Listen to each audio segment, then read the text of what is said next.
Wala nila ginahandom nga mga buhi sa tunga sang lawod. Sa madlos sang kabagat, sa kadahampas sang balod, ila kabuhi ang nasiot. Wala nasanay ang ila lawas sa masiot, kag sa alagyan nga lutang. Apang, sa ngalan sang ila propesyon, amo ini ang ila nga misyon.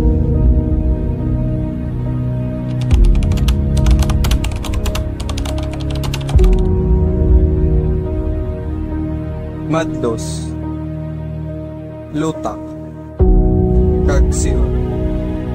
Amo ini ang ginaagyan ni na Teacher Lea kag Teacher Ana. Kada semana madulong lang kag kuha module sang ilang mga estudyante nga nagapuyo sa isla sang Suyak sa Gaising. Ang isla sang Suyak isa sa pinakabudlay sudlon, bangod kinahanglan mo pa magsakay halos isa ka oras sa pambot para didto makalabot. Dugang pasini ang makusog nga balon. Isado masuko ka na lang gid, sir. Kabudlay man, pero pasalamat ka na lang gid kung makalabot ka sa isla nga buhi. Kag pangamuyo na lang gid nga hindi magsuli ang pambot nga ginasakyan. Kag kululbaan man, pero para na lang sa mga estudyante. Pito na katuig nga teachers na Ma'am Lea kung Ma'am Ana. Sa tuhod lang, damas komportable magtudlo sa private school. Pero sa pagtudlo sa mga bata sang Suyak nila nakita, ang tawag sang serbisyo. Makapoy gid, sir, no? Pero hindi matupungan ang akon kalipay sang akon dughan, makita lang ang iris sang mga kabataan. Sila ang kapamagan sang amon nga mga nabatyagan.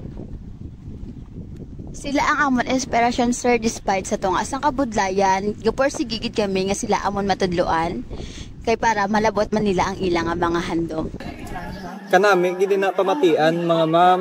Pwede bala namon maibalaan kung sa din nilang nagahalin ang inyo nga kabakod, kaisog, kag determinasyon nga magpadayon.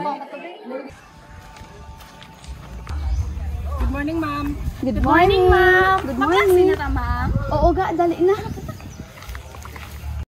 Ako, sir, isa sa rason kung nga ako nagapadayon, kagakakita ako gid nga willing gid ang mga kabataan ni magtuon. Amo na gani, biski ano kabudlay, wala ko gid sila ginasukuan para sa mga estudyante ko nga wala nagasuko malabot ang ilang mga handom. One time, may isa ako sa estudyante. Ang hambal niya, Ma'am, gusto ko lang mag-teacher pareho si mo para matudlo ako may mga kabataan dere sa aton. sige lang ga, pagtutunan si mga pag-eskwela para mahimo ang mga handom. Sige, ma'am. Mabatyagan mo gid ang ilang dedikasyon para lang makabulig sa ilang isig katawo. Ako man, sir, no? Tuod lang, kabudlay sang alagyan pakadto sa eskwelahan. Pero ang mga estudyante mismo, pursigido gid. So kami nga mga teacher, gapadayon lang gyapon . May ara man natabo sa akon, after namon klase, hambal ka bata. Ma'am, idol, takit ka bala. Salamat, tigkali sa maging pangtudlo sa amin, ha? Ang ginaya kong istra ka, himuon mo gitanan para sa mga estudyante. Kanami lang sa Balatyagon nga na-appreciate man nila ang nahimo namon para makabulik sa ila.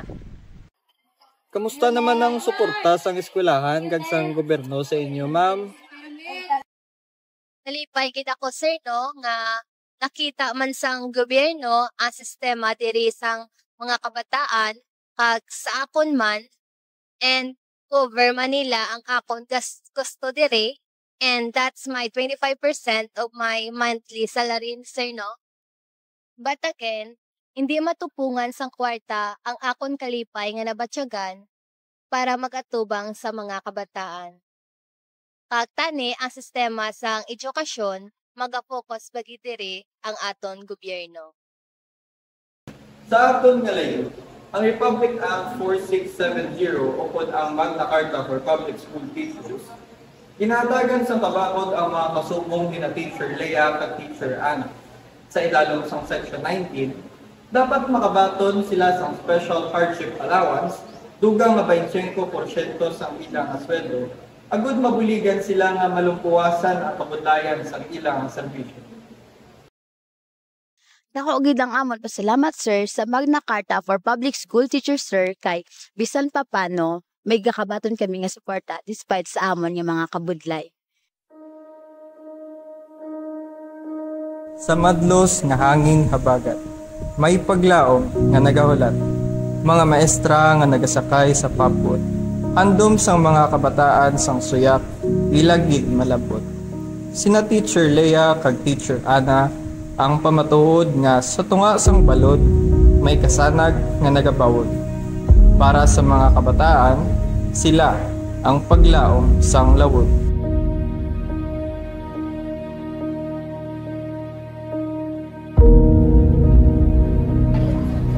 Raise your voice. Share the message.